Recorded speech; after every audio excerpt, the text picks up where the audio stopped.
Good evening, everyone. Welcome to session 2 of Vaesen Behind the Masks. So, we are joined again by Sharon, Blake, Jim, and Jared.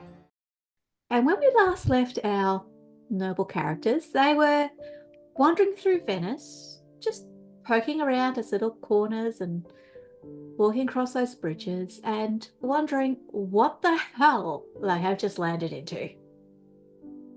I think Severino will say, Miss Hartwell, you seemed a bit wary back at the villa. Is there some concern you'd like to share with us? Perhaps we should discuss. This is perplexing. As a God-fearing woman, to be told that I see things.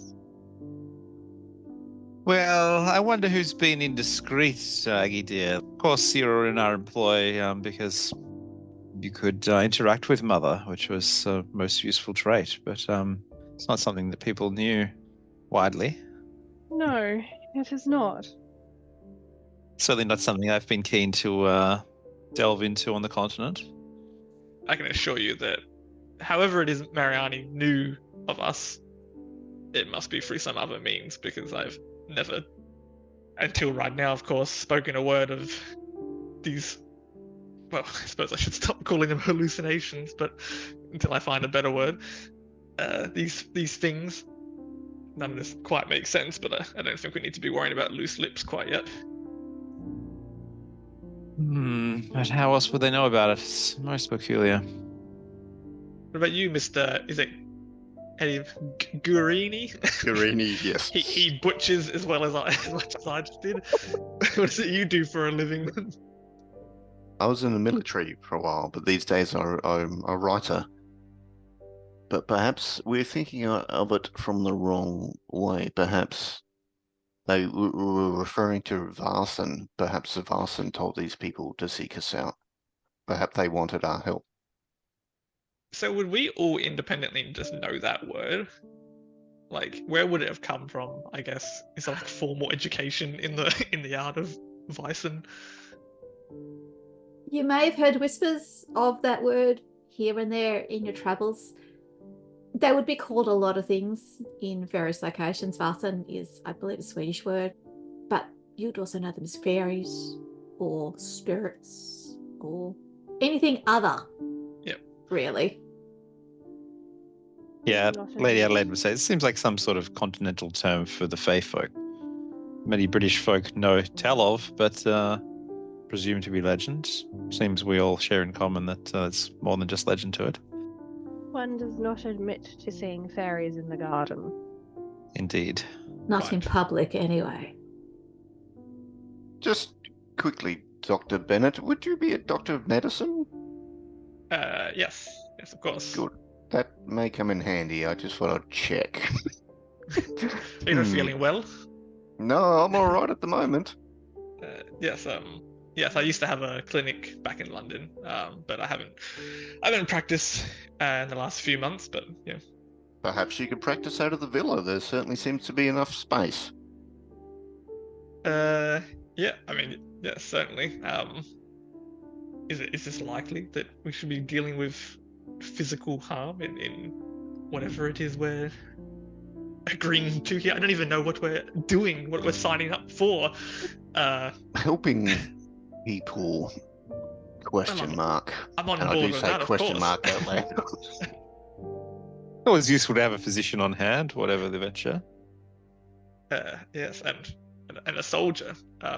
What do you write? I think we're like eating dinner while having this conversation or something. You eating dinner out? You found a little pub and you're having A trattoria, perhaps. a charcuterie board?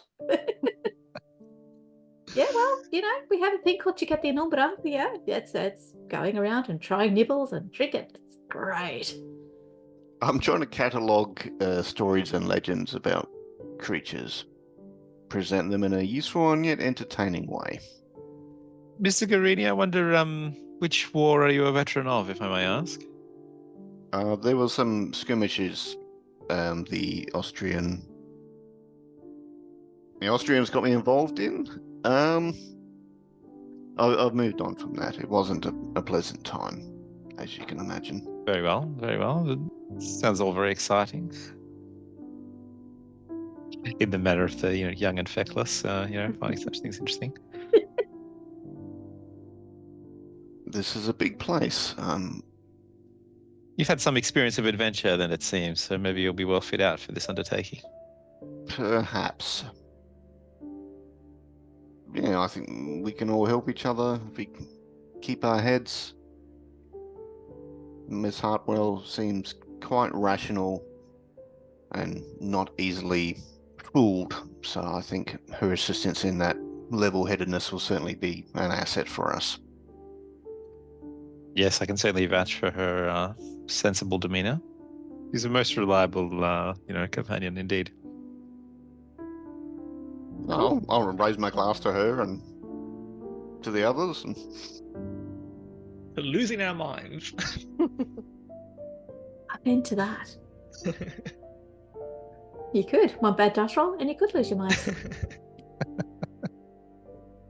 Well, it appears that I shall no longer need my lodgings here in Venice.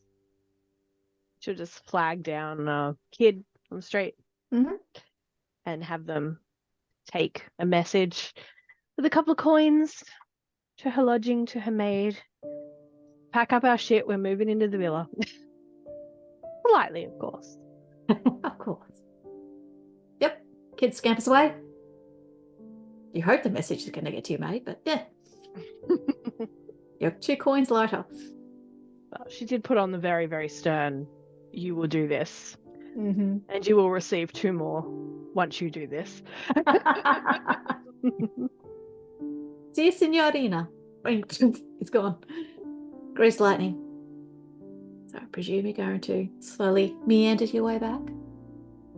And it's nighttime now. It's quiet, it's calm, relaxing.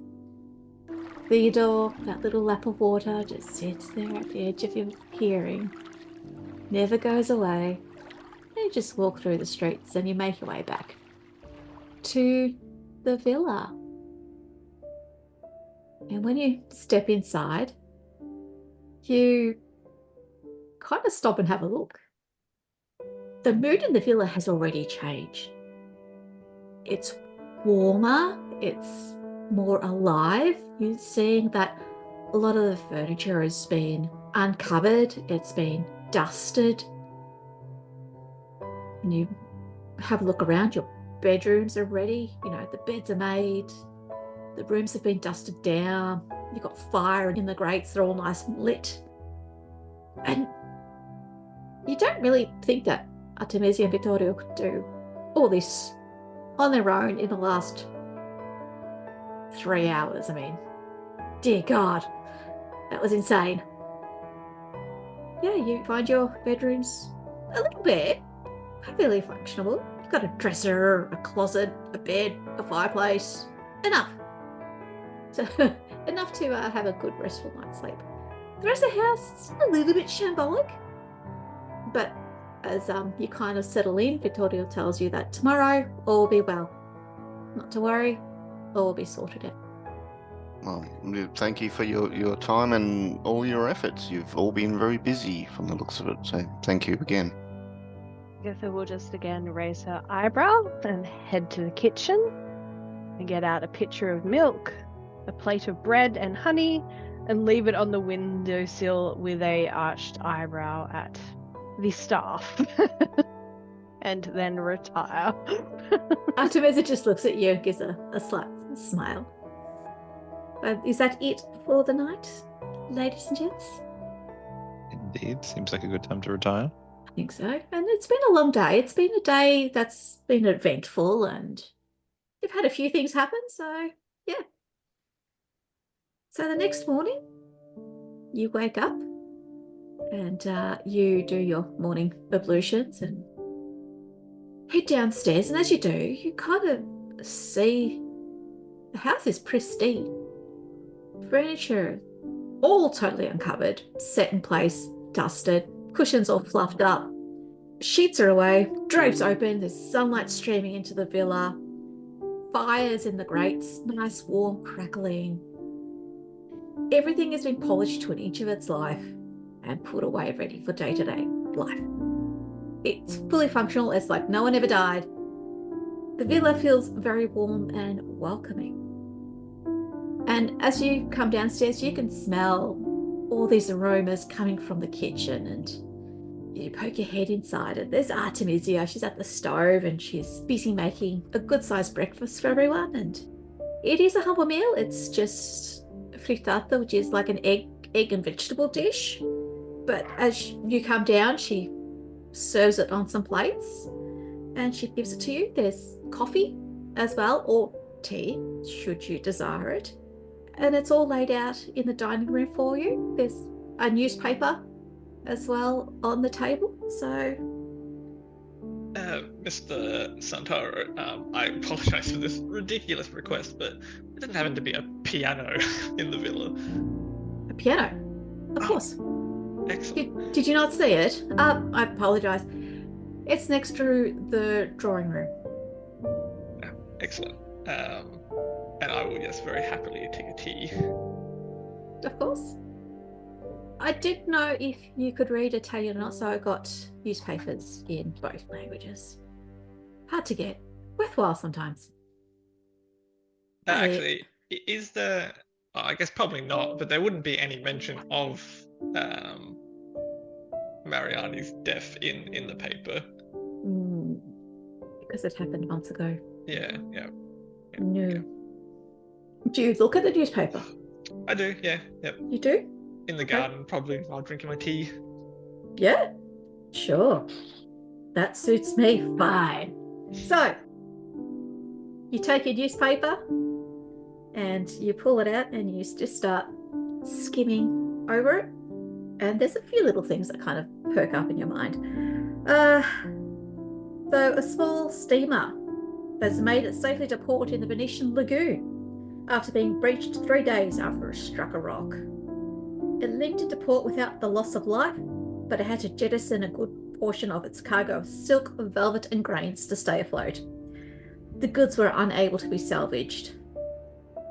Yesterday morning, the body of a man was located in Ramo del Saczusto, near Santa Croce. So it was located in a canal near Santa Croce, the Holy Cross.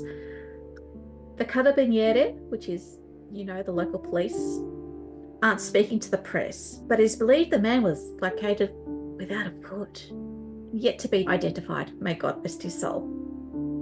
The local hospital has also issued a warning about 2 people about unknown caustic substances, which has caused several people to present to the hospital with pustules over the last 2 weeks. The Peace of Vienna. Shame you weren't out there, Selena, because this will be of interest to you. The Peace of Vienna was signed by the French and Austrian governments on October 3. The war is over. The government is now in the process of ratifying the plebiscite to cede Venice and the Veneto region to the newly formed Kingdom of Italy. La Prima Donna, Maria della Torre, will be staging a performance to the public in San Marco Square that evening as a charity on October the 21st.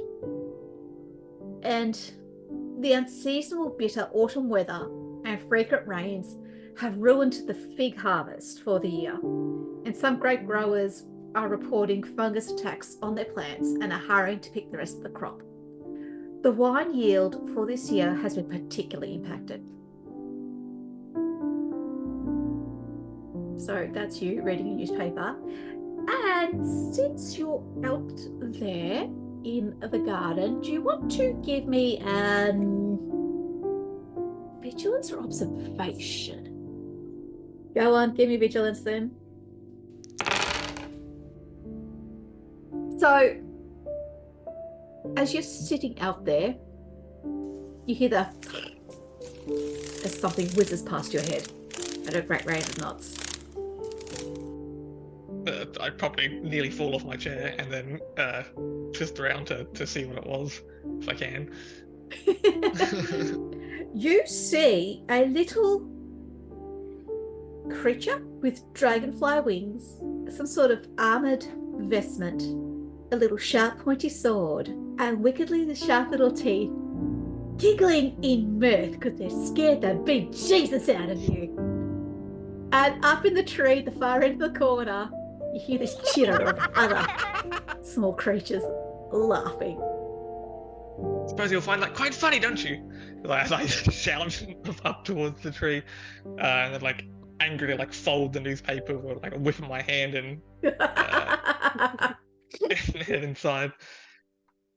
And I'll probably, sort of address everyone, and I guess say like, how does this work? And I half directed towards Santoro, like, how does the society work? How do we go about our business? The society, they know we're here. The people who need us know of us. The Vaesen know of us. If they need help, they will come to you. Your first lesson is just be patient. They will come to you. Like the damned ones outside? You met the pixies. Painful, annoying, but vital. They are part of the defences here. They do an excellent job of keeping the undesirables away. Unfortunately, sometimes like to have a little fun on the side. I'll look at Miss Hartwell and say, were they in the garden, these pixies? I have not yet been into the garden here. They stay outside unless we leave a window open. But they are harmless to us. They know who we are. They will protect us from harm as best as they can. But they're very good at keeping the cats away. Is the food's all normal? It tastes fine? Doesn't smell odd or anything? Or The food is the best you ever had. This stuff, top quality food. It's like grown in gardens. It's as close to as pure good food as you can get. It probably is the best I've ever had then. Probably is. But, of course, being English, I think we'd still be complaining about you can't get a proper boiled egg and tea or, God, no. this continental fare. It's never the same, is it? Nope. I mean, the food's been amazing that you've had at the villa, but it is country fare. Like, it's not highfalutin at all. This is really humble stuff, but it's good stuff. So, yeah. I don't know if you want to explore the house, like the study's full of books and bits and bobs, and you got, what else is there? There's plenty of things to do in the house otherwise. Agatha would be looking through the study just because she still wants to know who this previous resident was and how, despite the information given that the society knows who you are or whatever, she's like, there must be some reason or connection, because this is just Ridiculous. It's not logical. cricket. It's just Sure. Well, give me a learning roll. Let's see if you pick the right book. I am back to form. So, Completely. for our listeners, Sharon has just rolled a big 0. And yes, her dice curse strikes again. So you are standing in a study and there are thousands of books just everywhere, higgledy-piggledy. You're trying to find a tree in a forest. You can push the roll if you wish. Yes. Let's try again. Yep. She pushes the roll. So I push the roll. Pick a mental condition. Yeah, so I'll have to go and look and see what the mental ones are. So as you're going through the study, one book kind of catches your eye, and what does it for you is that It's a large tome. It's old, and you see just pages spilling out of it, and they're all different types of pages. Like sometimes it's fine paper, sometimes it's a piece of vellum, sometimes it's a scrap of newspaper.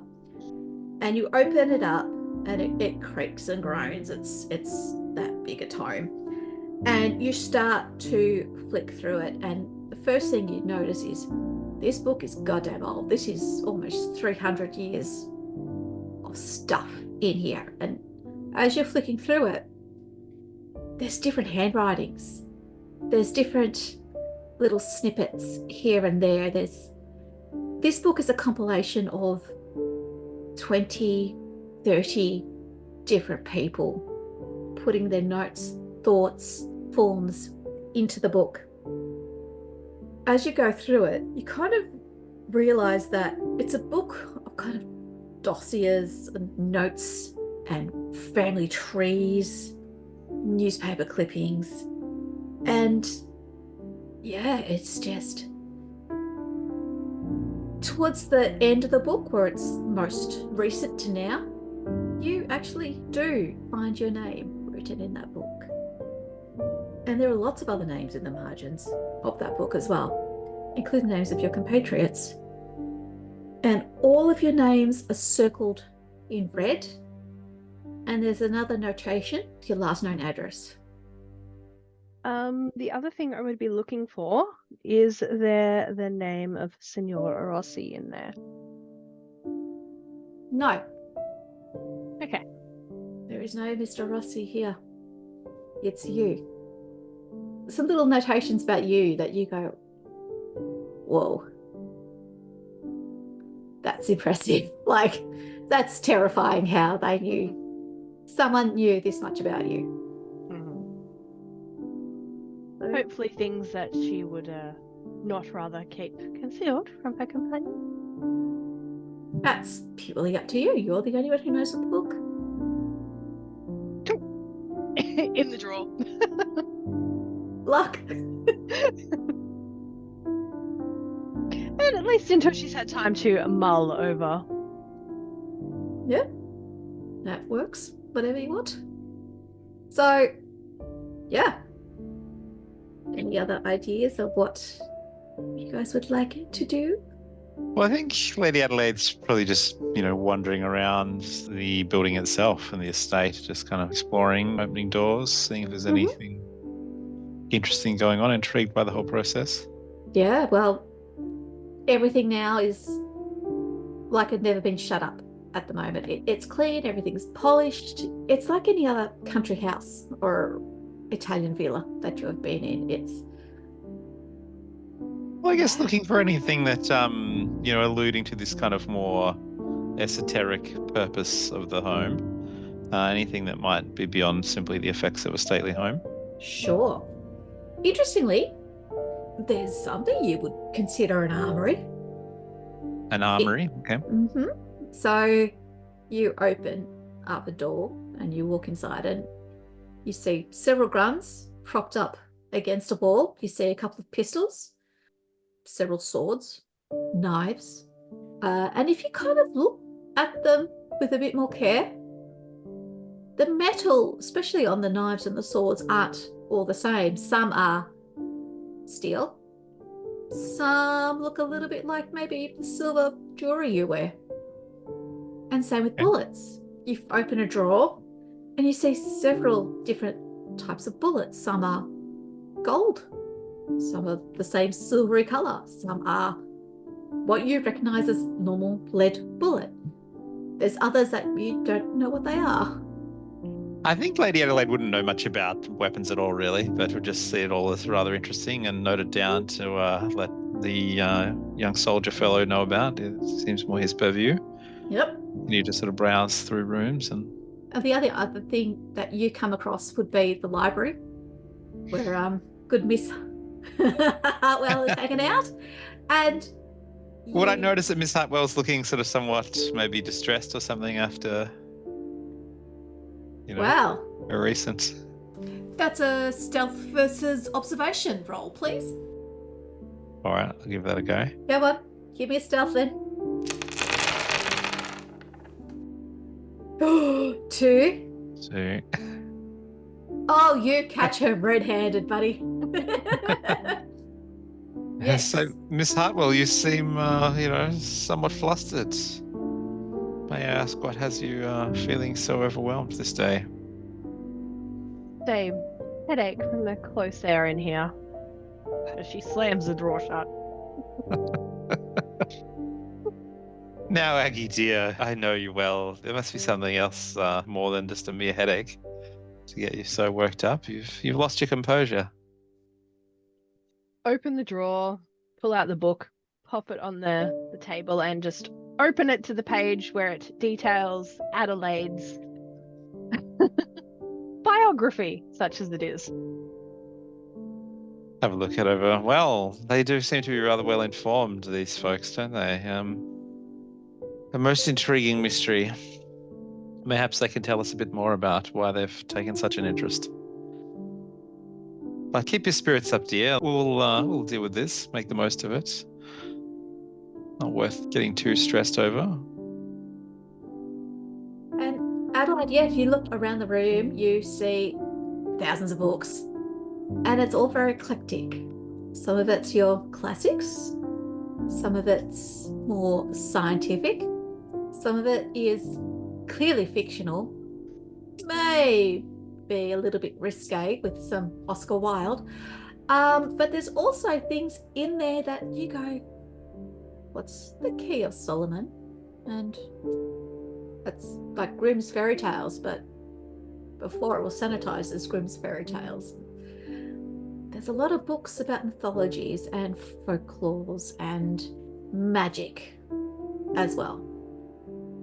So you kind of get the impression that most of the answers you seek are probably somewhere in this room, but it's going to take a hell of a lot of time to try and find stuff.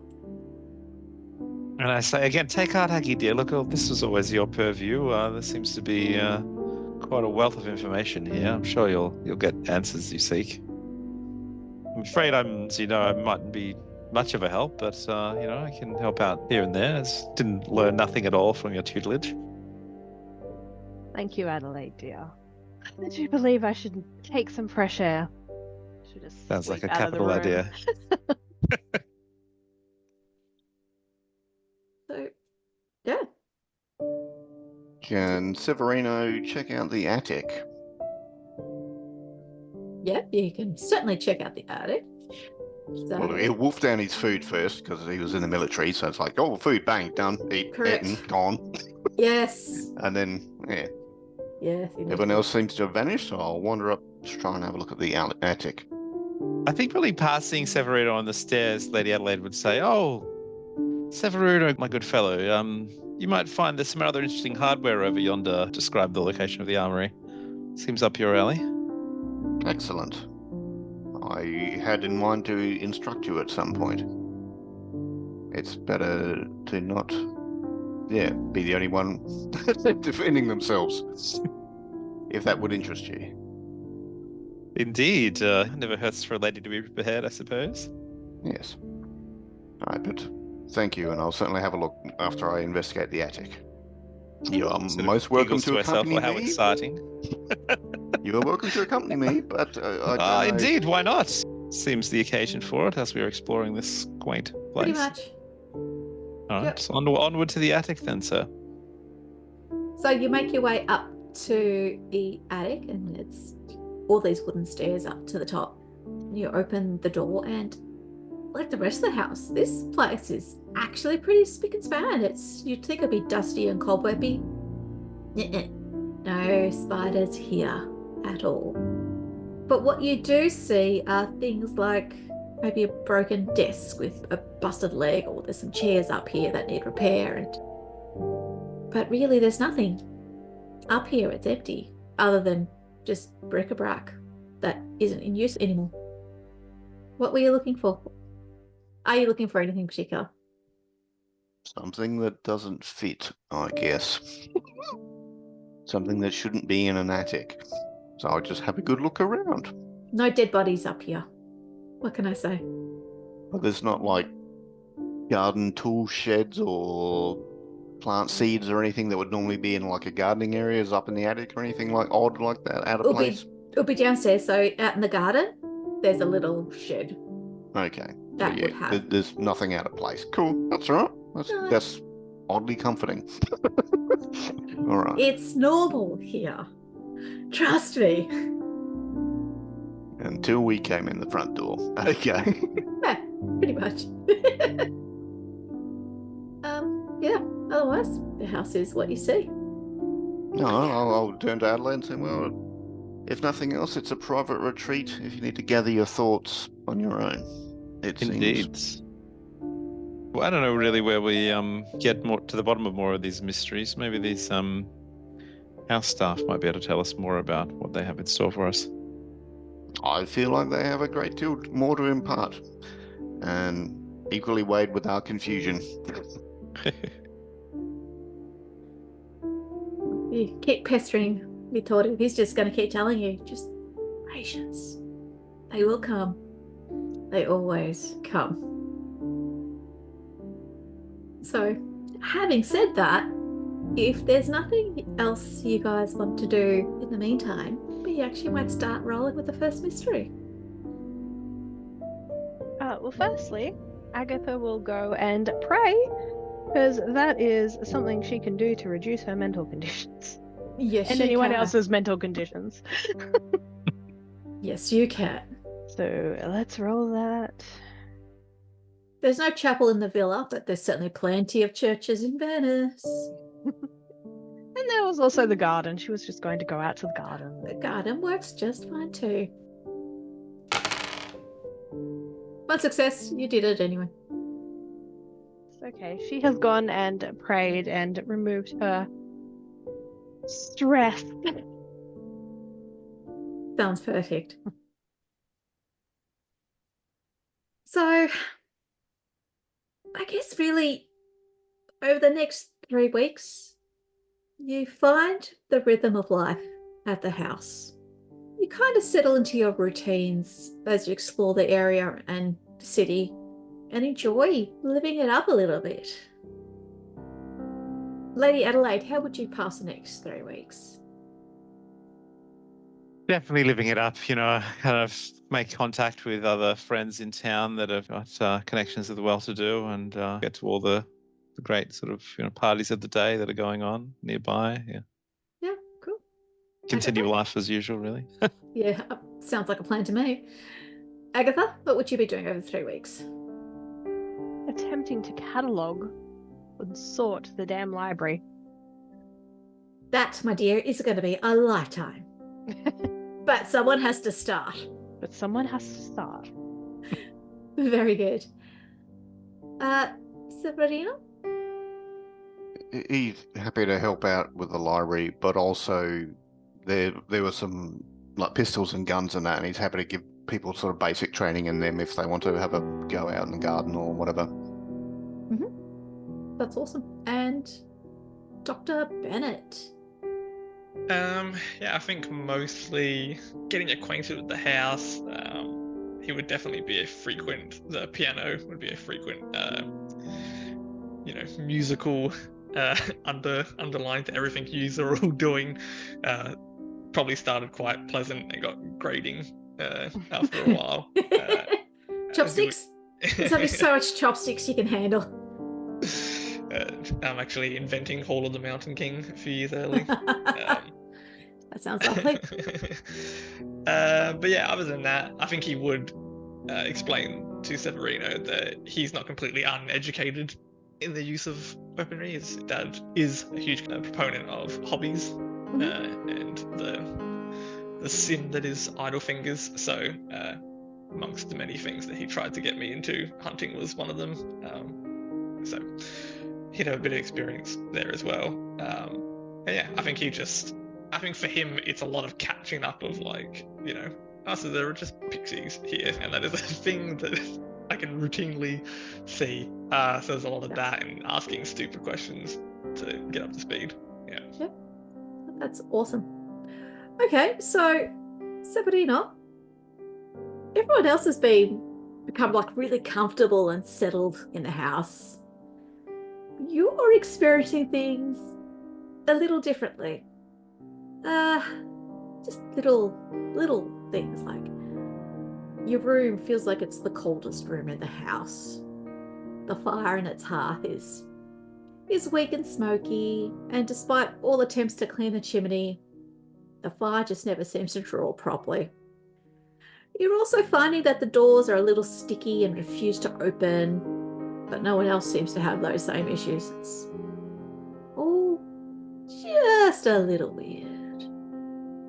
But anyway, over those 3 weeks, you kind of get the chance to settle in and just learn a little bit more about Venice, get a feel for it. And you kind of come to a few conclusions that, unlike most of Italy and Europe, Venice is almost an island in terms of technological progression. Yeah, it's got the glass factories and some heavy industries which have modernized, but the city seems to be in some sort of slowdown. Like, it's not modernizing, it's not changing what it is. The Industrial Revolution that's sweeping through Europe with all of its great ironworks and steamworks and cogs and noise and workhouses doesn't seem to affect Venice. And it's simply because the city actually isn't built for it. The structure of the city can't support those sorts of large-scale changes.